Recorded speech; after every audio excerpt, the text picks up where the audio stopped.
हाय, तो यार इस वीडियो में देखने वाले हैं how does Java codes run. वो क्या स्टेप्स होते हैं जिसमें जावा का कोड फाइनली कन्वर्ट हो जाता है प्रोग्राम के अंदर। एंड इन्हीं स्टेप्स के, ये फ्लो चार्ट की मदद समझ रहे होंगे, एंड इन्हीं फ्लो चार्ट के, इन्हीं स्टेप्स के बीच में हमारा क्रिएशन होता है बाइट कोड का फाइनली। तो हम देखने वाले हैं बाइट कोड क्या होता है, इसके यूज केसेस क्या है, बेनिफिट क्या है, क्यों जावा में बाइट कोड होता है। एंड हम ये भी देखेंगे कैसे कंपाइलर एंड इंटरप्रेटर दोनों यूज करता है जावा, किस स्टेप में एक्चुअली यूज करता है, किस कंडीशन में एक्चुअली यूज करता है। ओके, देन हम देखेंगे आर्किटेक्चर ऑफ जावा। ये जो कोड से प्रोग्राम बनने का प्रोसेस है, इसमें जो टूल्स यूज होते हैं उन टूल्स के बारे में देखेंगे। क्या वो आर्किटेक्चर है जो कोड से प्रोग्राम बनाता है जावा का। इसके कुछ कंपोनेंट होते हैं जो इंटरव्यू में डायरेक्टली पूछे जाते हैं, उसके बारे में अच्छे से बात करेंगे। That is JDK, JRE, JVM, directly interview में पूछे जाते हैं। और कभी कभी जेआईटी के बारे में पूछ जाता है किसी किसी कंपनीज में, बट हम कोर्स के अंदर कोई भी एज केस छोड़ना नहीं चाहते हैं, तो हम सब कुछ कवर करेंगे, जेडीके, जेआरई, जेवीएम और जेआईटी भी। ठीक है, एंड लास्ट में हम देखेंगे बेनिफिट्स क्या है इस आर्किटेक्चर के। इस आर्किटेक्चर के होने के बेनिफिट्स जो हैं वो हम एंड में देख रहे होंगे। तो शुरू करते हैं यार।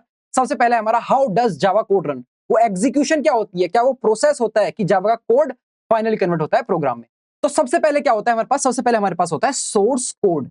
अब ये सोर्स कोड क्या होता है, ये वो कोड होता है जावा का जो आप हर बार लिखते हैं। जो कोड आप लिखते हैं जावा का सिंटैक्स फॉलो करते हैं। सिंटैक्स क्या होता है, जावा के रूल्स। जावा के रूल्स फॉलो करके जो आप कोड लिखते हैं उसी कोड को कहा जाता है सोर्स कोड। जब भी आप डीएसए क्वेश्चन कोई सॉल्व कर रहे होंगे उस टाइम पे आप जो कोड लिख रहे होंगे उसी कोड को कहा जाएगा सोर्स कोड। Very simple. इस कोड की एक्सटेंशन होती है डॉट जावा। जैसे आप नोटपैड में कोई भी फाइल बनाते हैं उसकी एक्सटेंशन होती है डॉट टीएक्सटी। कोई पीडीएफ फाइल होती है उसकी एक्सटेंशन होती है डॉट पीडीएफ। कोई इमेज होती है उसकी एक्सटेंशन होती है डॉट पीएनजी या डॉट जेपीजी। तो ये सब क्या है, ये एक्सटेंशंस हैं। ओके, ये सब एक्सटेंशंस है हमारी।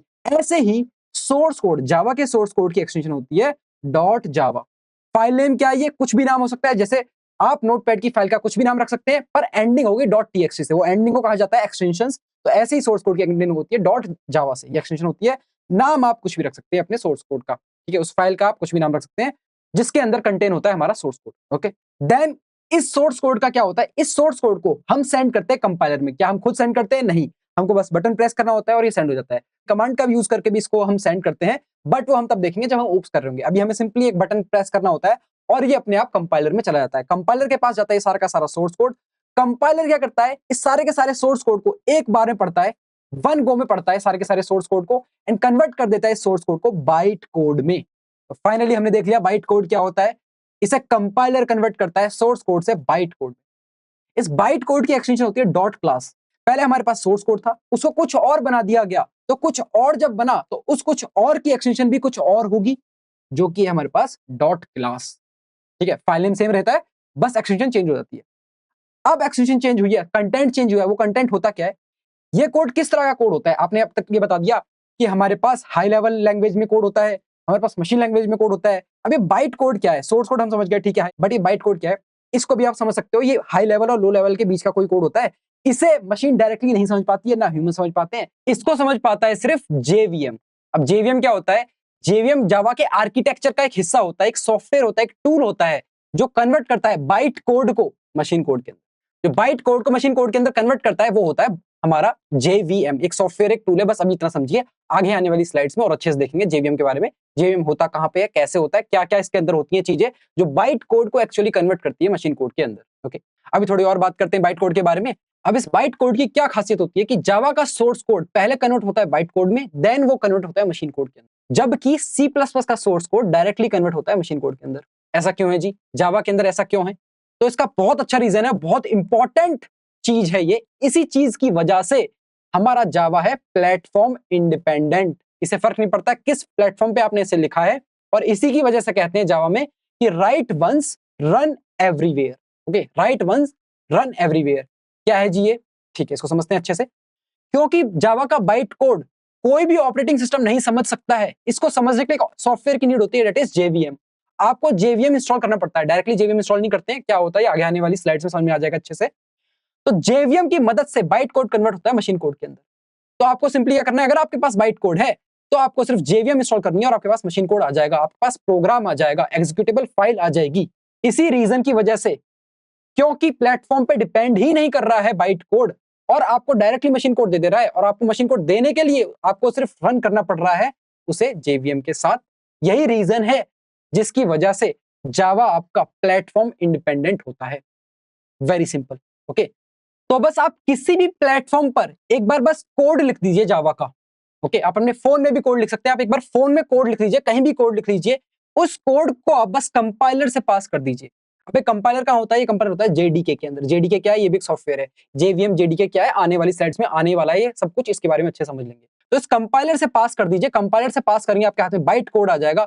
अब इस बाइट कोड को जिस भी ऑपरेटिंग सिस्टम पे आप ले जाना चाहते हैं रन करने के लिए, वहां ले जाइए। चाहे आप विंडोज पे ले जाना चाहते हैं, चाहे मैक पे ले जाना चाहते हैं, लिनक्स पे ले जाना चाहते हैं, वहां पे ले जाइए और इसको रन कर दीजिए। वो आपको .exe फाइल बना के दे देगा और उस फाइल को एग्जीक्यूट कर दीजिए, आपका प्रोग्राम रन हो जाएगा। ये .exe फाइल ही मशीन कोड होता है।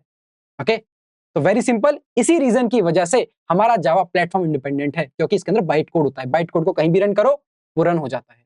किसकी मदद से? JVM की मदद से। आगे वाली स्लाइड में पता चलेगा JVM क्या है। ओके, सॉफ्टवेयर है, टूल है, बस अभी के लिए इतना समझो। तो ये बाइट कोड जो होता है इसे पास करते हैं हम इंटरप्रेटर के थ्रू। अब ये इंटरप्रेटर कहां से आ गया? अभी तक आप JVM कह रहे थे, अभी तक तो आप JVM कह रहे थे। तो जिस तरह से कंपाइलर होता है JDK के अंदर रिस्पॉन्सिबल एक सोर्स कोड को बाइट कोड में कन्वर्ट करने के लिए, ऐसे ही JVM के अंदर जो चीज रिस्पॉन्सिबल होती है बाइट कोड को कन्वर्ट करने के लिए मशीन कोड के अंदर, वो होता है इंटरप्रेटर। इंटरप्रेटर क्या करता है? एक लाइन पढ़ता है और कन्वर्ट करता है, एक लाइन पढ़ता है और कन्वर्ट करता है। ओके, इस तरह से कन्वर्ट होता है इंटरप्रेटर के अंदर। तो इंटरप्रेटर हमारा मशीन कोड बना देता है, प्रोग्राम बना देता है, और इसकी एक्सटेंशन होती है .exe, एंड इसको डायरेक्टली हम रन कर लेते हैं अपने सिस्टम पे। हम इसे प्रोसेसर में पास करते हैं और जो भी आउटपुट होता है, जो भी रिजल्ट होता है उस प्रोसेस का, उस प्रोग्राम का, वो हमें मिल जाता है। ओके, तो ये है जावा का पूरा साइकिल। ये जो पार्ट होता है जावा में, ये जो पार्ट होता है, इस टाइम को, जिस टाइम तक सोर्स कोड से बाइट कोड बनता है, इसे कहते हैं कंपाइलेशन टाइम। ओके, एंड जब बाइट कोड से हमारा मशीन कोड बनता है या आउटपुट आता है, इस पूरे पार्ट को हम कहते हैं run time. Very simple.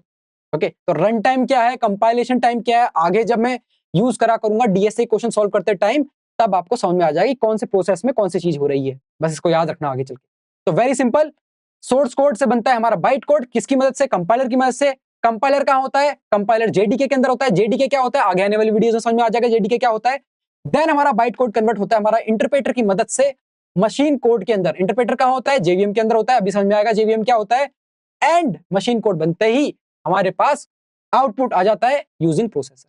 Very simple. लेकिन C++ के अंदर ऐसा नहीं होता है। C++ के अंदर डायरेक्टली हमारा कंपाइलर कन्वर्ट कर देता है उसे .exe फाइल में। तो ये एडवांटेज है जावा का C++ के। ओके, अब नेक्स्ट स्लाइड पे चलते हैं। नेक्स्ट स्लाइड में देखते हैं आर्किटेक्चर ऑफ जावा क्या है। तो आप इसको एक सॉफ्टवेयर की तरह समझिए। हमारे पास एक सॉफ्टवेयर होता है जिसके कुछ कंपोनेंट्स होते हैं। वो कंपोनेंट्स क्या होते हैं? सबसे पहले हमारे पास होता है JDK, then JRE, then JVM, then JIT। Okay, शुरू करते हैं JDK से। तो JDK क्या है? ये एक सॉफ्टवेयर है जिसको कौन इंस्टॉल करता है? इसको इंस्टॉल करते हैं डेवलपर्स। इसको इंस्टॉल करते हैं डेवलपर्स। क्यों इंस्टॉल करते हैं? ये आपको एक इन्वायरमेंट देता है।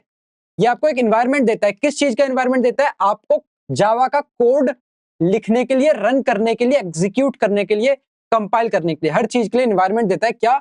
JDK। अभी आगे आने वाली स्लाइड्स में मैंने इसको डायग्राम से बताया है, इन सारे कंपोनेंट्स को, बहुत अच्छे समझ में आएगा आगे। ठीक है, तो JDK के अंदर क्या क्या होता है? JDK के अंदर होता है JRE, ये सब कुछ होता है JDK के अंदर। कैसे होता है अभी आगे समझ में आएगा। ठीक है, तो JDK के अंदर होता है JRE प्लस हमारा कंपाइलर एंड डेवलपमेंट टूल्स, जिन टूल्स का इस्तेमाल करके हम अपना कोड लिखते हैं जावा का। ओके, तो जावा का कोड लिखना है हमें, तो हमें चाहिए JDK। ओके, जावा कोड लिख के एग्जीक्यूट करने के लिए हमें चाहिए JDK as a developer. Second component होता है हमारा JRE। अब JRE क्या होता है? इसका काम क्या होता है? JRE के अंदर यार हमारे पास क्या होता है? JVM, that is JVM। JRE के अंदर होता है हमारे पास JVM और कुछ लाइब्रेरीज, कुछ पैकेजेस। अभी लाइब्रेरीज पैकेजेस क्या होते हैं ये भी समझ में नहीं आएगा। यहाँ पे कुछ लिंकिंग एंड लोडिंग का काम होता है। लिंकिंग एंड लोडिंग क्या होती है ये भी समझ में नहीं आएगा, अभी आगे आने वाली वीडियोस में और क्लियर होगा, और ऊप्स में ये बहुत अच्छी तरह समझ में आएगा।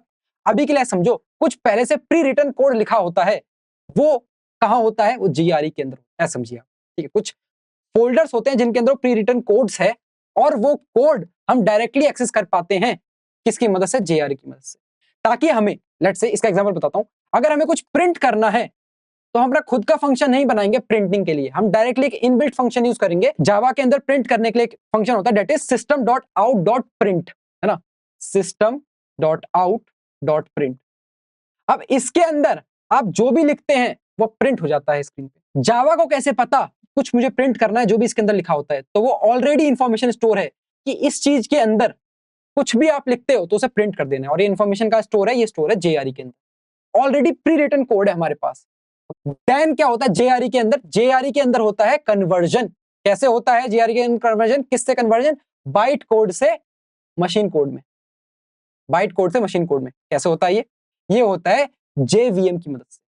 तो जो भी जेआरई के अंदर एक्चुअल काम हो रहा होता है वो कहां हो रहा होता है? जेवीएम में ही हो रहा होता है। और बाकी जो कंपोनेंट और लाइब्रेरीज है ये सिर्फ हेल्प के लिए होती है। तो एक्चुअल में जो चीज काम कर रही है जेआरई के अंदर वो है जेवीएम और कुछ भी नहीं। तो ये होता है जेवीएम। जेवीएम के अंदर क्या होता है? जेवीएम के अंदर होता है इंटरप्रेटर और मेमोरी एलोकेटर्स। मेमोरी एलोकेटर क्या होते हैं? मैंने आपको क्या बताया था फर्स्ट वीडियो के अंदर कि मेमोरी को कैसे इमेजिन करो, एक बॉक्सेस की तरह इमेजिन करो, है ना, 2D ग्रिड के अंदर। मैंने 2D ग्रिड बनाई थी आपके लिए, है ना, यहाँ बॉक्सेस है। तो अगर आपको कुछ भी डेटा स्टोर करना है, लेट्स से आपको 10 ये वैल्यू स्टोर करनी है, तो आप क्या करेंगे? आप एक बॉक्स लेंगे, उसमें 10 स्टोर कर देंगे। अब ये बॉक्स को देने वाला काम जावा को कौन करता है? ये काम करता है मेमोरी एलोकेटर, और ये किसके अंदर होता है? ये होता है जेवीएम के अंदर। मेमोरी एलोकेटर ये एलोकेट करता है इस मेमोरी को, देता है इस मेमोरी को कि आप इसके अंदर कुछ अपना डेटा स्टोर कर लीजिए।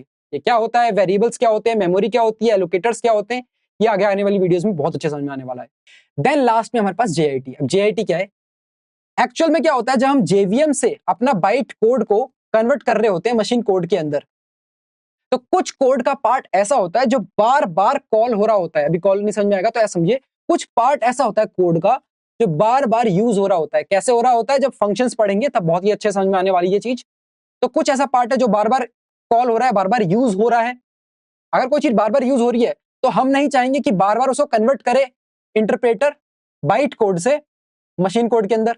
ओके, हम चाहेंगे कि कुछ ऐसा हो जाए कि वो कोड, उस पार्ट का कोड, जो चीज बार बार कन्वर्ट हो रही है मशीन कोड के अंदर, मैं कहीं सेव कर लूं, और वो सेव करने का काम करता है जेआईटी। जेआईटी के अंदर वो पार्ट का कोड जो बार बार यूज हो रहा है, बार बार कॉल हो रहा है, उसको स्टोर कर लिया जाता है, उसको सेव कर लिया जाता है कि अगली बार जब ये कोड दोबारा से यूज होगा तो मैं बोल दूंगा कि इसको मशीन कोड में ऐसा कुछ कहते हैं। सीधा कन्वर्ट मत करो, इंटरप्रेटर को यूज मत करो, टाइम मत लगाओ, मुझे पता है ऑलरेडी कि इस बाइट कोड का मशीन कोड क्या है, ऐसा कुछ। ठीक है, फिर जेआईटी से क्या होता है? इसकी वजह से हमारी स्पीड ज्यादा होती है, हमारी स्पीड बढ़ जाती है एग्जीक्यूशन की, यानी कि रन टाइम स्पीड बढ़ जाती है। एक कोड को जल्दी से रन कर सकते हैं अगर हमारे पास जेआईटी होता है तो। और जेआईटी कहां प्रेजेंट होता है? जेआईटी प्रेजेंट होता है जेवीएम के अंदर। जेआईटी का काम है कोड को जल्दी से एग्जीक्यूट करना। कैसे करना? क्योंकि जेआईटी स्टोर कर लेता है उस कोड को जो बार बार रन हो रहा है, बार बार एग्जीक्यूट हो रहा है, कॉल हो रहा है। कैसे स्टोर कर लेता है? उसके बाइट कोड को डायरेक्टली मशीन कोड की जो भी कन्वर्जन होती है उसको एज इट कॉपी पेस्ट कर लेता है अपने पास कि जब अगली बार आएगा तब मैं इसे कॉल कर दूंगा। एंड लास्ट इसका काम होता है जो कि होती है गार्बेज कलेक्शन। इसके अंदर गार्बेज कलेक्टर नाम की एक चीज होती है। गार्बेज कलेक्टर क्या होता है? जैसे कि आपने एक मेमोरी एलोकेटर ने आपको एक डब्बा दिया, उसके अंदर आपने कुछ चीज अपनी स्टोर कर ली, लेट्स से आपने 10 स्टोर कर लिया उसके अंदर। अब आप इस 10 को देख नहीं रहे हो क्योंकि ये चीज ऑब्जेक्ट्स के थ्रू अच्छे समझ में आती है। अभी बस ऐसे समझो कि आपने मेमोरी के अंदर कुछ चीज रख रही है, अब आप उस चीज को यूज नहीं कर रहे हो, आपको उसका कुछ काम नहीं है। अब ये मेमोरी में क्या ऐसे ही रखी रहेगी? नहीं, गार्बेज कलेक्टर आता है और इसको डिलीट कर देता है। जब ये चीज यूज नहीं हो रही होती है कहीं भी कोड के अंदर, तो इसको अपने आप डिलीट कर देता है। कौन? Garbage collector. ये कैसे होता है? ये अपने आप होता है, इसका ऑलरेडी कोड लिखा जा चुका है। अब इसको यार सब चीज को हम डायग्राम की मदद से समझ लेते हैं। ठीक है, तो सबसे पहले समझो कि एक सॉफ्टवेयर है जिसका नाम है जेडीके, जावा डेवलपमेंट किट। इसके अंदर दो चीजें हैं, first is JRE, second is development tools and compiler. Okay, development tools and compiler है और जेआरई है। जेडीके की मदद से हमको डेवलपमेंट एनवायरनमेंट मिलता है। ओके, जेआरई क्या होता है? अब जेआरई के अंदर होते हैं हमारे पास जेवीएम और पैकेजेस एंड लाइब्रेरीज। जेआरई के अंदर ही प्रेजेंट है हमारे पास JVM, Java packages and run time libraries. Libraries क्या है, पैकेजेस क्या है, मैंने बताया, आगे आने वाले वीडियोस में समझाएगा। अभी इसको ऐसा समझो कि प्री रिटन कोड है आपके पास, वेरी सिंपल। ठीक, जेआरई के अंदर जो एक्चुअल काम हो रहा होता है वो कहां हो रहा होता है? वो जेवीएम के अंदर ही हो रहा होता है और कहीं भी नहीं। जेवीएम के अंदर ही सब कुछ होता है। और वो क्या होता है? जेवीएम के अंदर कन्वर्जन होता है बाइट कोड का मशीन कोड के अंदर। कैसे होता है? इंटरप्रेटर का यूज करके। इंटरप्रेटर क्या करता है? हमारा बाइट कोड को कन्वर्ट कर देता है मशीन कोड के अंदर। Very simple. और ये कैसे करता है? इंटरप्रेटर का यूज करके। और दूसरी चीज क्या होती है हमारे पास जेवीएम के अंदर? होती है मेमोरी एलोकेटर। मेमोरी एलोकेटर क्या है? किसी भी, मैंने बताया अभी, मेमोरी को, किसी मेमोरी के अंदर अगर हम कुछ वैल्यू स्टोर करना चाहते हैं तो उस मेमोरी को देने का काम करने का, प्रोवाइड करने का काम करता है मेमोरी एलोकेटर्स। और मेमोरी एलोकेटर कहां प्रेजेंट होता है? जेवीएम में प्रेजेंट होता है। देन दूसरी चीज है हमारे पास जेआईटी। अब जेआईटी क्या है? जेआईटी है जस्ट इन टाइम कंपाइलर भी कहते हैं इसको। अभी ज्यादा इसके अंदर डेप्थ में नहीं जाएंगे, इसको कंपनियां पूछ नहीं रही होती हैं, पर फिर भी बता देता हूं। चलो, जेआईटी क्या है? जेआईटी का काम है, जो भी हमने डिस्कस किया था, जेआईटी का वही काम है, कोड का वो पार्ट कॉपी कर लेना, कोड का वो पार्ट अपने पास रख लेना जिस पार्ट को बार बार कॉल करी जा रही है, जिस पार्ट को बार बार यूज किया जा रहा है, ताकि इंटरप्रेटर को उसे बार बार कन्वर्ट ना करना पड़े मशीन कोड के अंदर, बाइट कोड से। बाइट कोड से मशीन कोड के अंदर बार बार कन्वर्जन ना करनी पड़े। ये प्रोसेस जल्दी हो जाता है इसकी वजह से। तो उसने वो सेव कर लिया कोड बाइट कोड का मशीन कोड में अपने पास, और जैसे ही दोबारा कॉल हुआ उसको, तो उसने उसी को दे दिया। उसकी वजह से स्पीड तेज हो जाती है। और तीसरी चीज जो जेआईटी करता है वो है गार्बेज कलेक्शन। क्योंकि मेमोरी एलोकेट कर दिया किसने? जेवीएम ने। अब मेमोरी एलोकेट हो गई है, किसी ने उसके अंदर डेटा डाल दिया है, उस डेटा का कुछ यूज नहीं है, खत्म बात। लेकिन उसमें से साफ करने वाला काम कौन करेगा?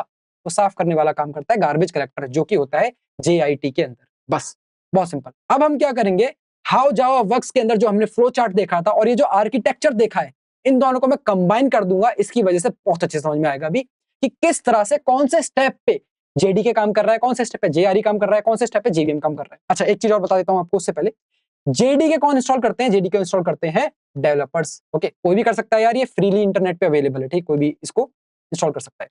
अब जेआरई कौन इंस्टॉल करता है? जिसको सिर्फ रन करना है, जिसको सिर्फ जावा का कोड रन करना है। क्या हम अलग से जेवीएम इंस्टॉल कर सकते हैं? नहीं, जेवीएम अलग से इंस्टॉल नहीं होता है।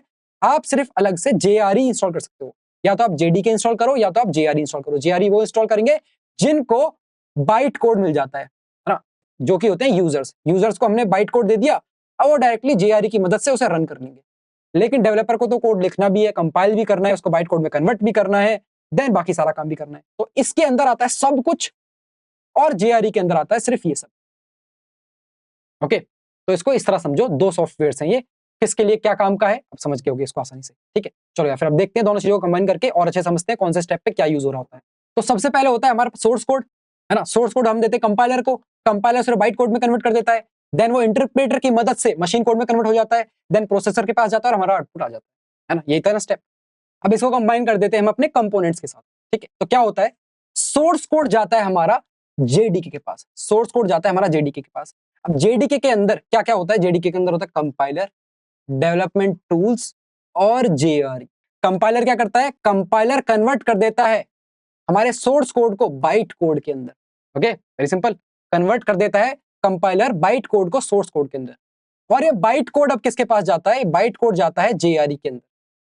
बाइट कोड जाता है हमारा जेआरई के अंदर। एंड जेआरई के अंदर क्या होता है? जेआरई के अंदर होता है जेवीएम। इस स्टेप पे जेवीएम होता है। एंड वो क्या चीज होती है जेवीएम की, जो कन्वर्ट कर रही होती है बाइट कोड को मशीन कोड में? वो होती है इंटरप्रेटर। ओके, तो जेआरई के अंदर क्या क्या होता है? जेआरई के अंदर होता है जेवीएम, देन हमारा मशीन कोड प्रोसेस होता है, एंड हमें मिलता है आउटपुट। तो इस तरह जावा का आर्किटेक्चर कन्वर्ट करता है सोर्स कोड को मशीन कोड में using these components, JDK, JRE, JVM and JIT, where जब बाइट कोड का कुछ ऐसा पार्ट जो बार बार कन्वर्ट हो रहा है मशीन कोड में, वहां आता है जेआईटी। समझ गए होगे बहुत इजीली। अब हम लास्ट पार्ट देखते हैं, जो कि हमारा बेनिफिट ऑफ जावा आर्किटेक्चर। क्या फायदा है इस जावा के आर्किटेक्चर का? हमने आर्किटेक्चर समझ लिया, हमने फ्लो समझ लिया, कैसे सोर्स कोड से मशीन कोड में कन्वर्ट होता है, कहाँ कंपाइलर होता है, कहाँ इंटरप्रेटर होता है, ये सारी चीजें हम समझ चुके हैं। बाइट कोड क्या होता है, उसका यूज केस क्या है। अब आते हैं बेनिफिट्स पे। बेनिफिट है हमारा प्लेटफॉर्म इंडिपेंडेंट। मैंने आपको बताया था प्लेटफॉर्म इंडिपेंडेंट क्यों होता है? Because of byte code. क्योंकि जावा हमें बाइट कोड प्रोवाइड करता है, इसकी मदद से, इस बाइट कोड की मदद से अब हम इस बाइट कोड को किसी भी ऑपरेटिंग सिस्टम पे रन कर सकते हैं। बस हमें किस चीज की नीड है? हमें है जेवीएम की नीड। जेवीएम अलग से डाउनलोड नहीं कर सकते हैं, हमें जेआरई इंस्टॉल करना पड़ेगा या तो जेडीके इंस्टॉल करना पड़ेगा। ओके, क्या कमांड्स होती हैं जिनकी वजह से ये कोड रन होता है, वो उसको जानने की जरूरत नहीं। जब उप्स पढ़ेंगे तब अच्छे से देख लेंगे। अभी के लिए आप सिर्फ ऑनलाइन आईडीज का यूज करेंगे, जिसकी मदद से आप कोड रन करने वाले हैं। अब मैंने एक शब्द यूज किया है ऑनलाइन आईडी, ये क्या होता है? नेक्स्ट वीडियो उसी के ऊपर है। आपको कुछ नहीं करना होता है, आपके लिए ऑलरेडी लोगों ने पहले से कोड रख के लिख रखे हैं वेबसाइट पे। आपको सिर्फ जाके अपना वहां पे कोड लिखना होता है एंड एक बटन प्रेस करना होता है और आपको डायरेक्टली आउटपुट मिल जाता है। आपको ये झंझट नहीं लेनी होती है कि आप उसको कन्वर्ट करते हैं पहले बाइट कोड में, देन उसको रन करते हैं, देन आपके पास मशीन कोड आता है, देन आपके पास आउटपुट आता है। नहीं, जब ऊप्स पढ़ेंगे तब इस चीज को अच्छे से देखेंगे, कैसे कैसे कमांड्स होती हैं जिससे वो कन्वर्ट होता है एक स्टेप से दूसरे में, दूसरे से तीसरे में, ये तब देखेंगे। अभी बहुत सिंपल है हमारे लिए, हमें ऑनलाइन आईडी का यूज करना है। एक्यूजॉब की ऑनलाइन आईडी हम यूज करेंगे। क्या होती है ऑनलाइन आईडी, नेक्स्ट वीडियो में समझ आएगा। एंड सेकंड बेनिफिट है हमारा सिक्योरिटी। जावा सिक्योर हो जाता है इस आर्किटेक्चर की वजह से, बिकॉज जो ये बाइट कोड होता है इसे कोई रीड नहीं कर सकता है, ना ह्यूमन ना सिस्टम, दैट इज कंप्यूटर, दोनों ही रीड नहीं कर सकते हैं। तो हमारा कोड सेफ हो गया एक तरह से। ओके, तो ये बेनिफिट्स होते हैं आर्किटेक्चर के जावा के। अब नेक्स्ट वीडियो हम देखने वाले हैं ऑनलाइन आईडीज क्या होती है जिसकी मदद से हम अपने कोड को डायरेक्टली रन कर सकते हैं ब्राउजर पे। तो मिलते हैं नेक्स्ट वीडियो में। Until then bye bye.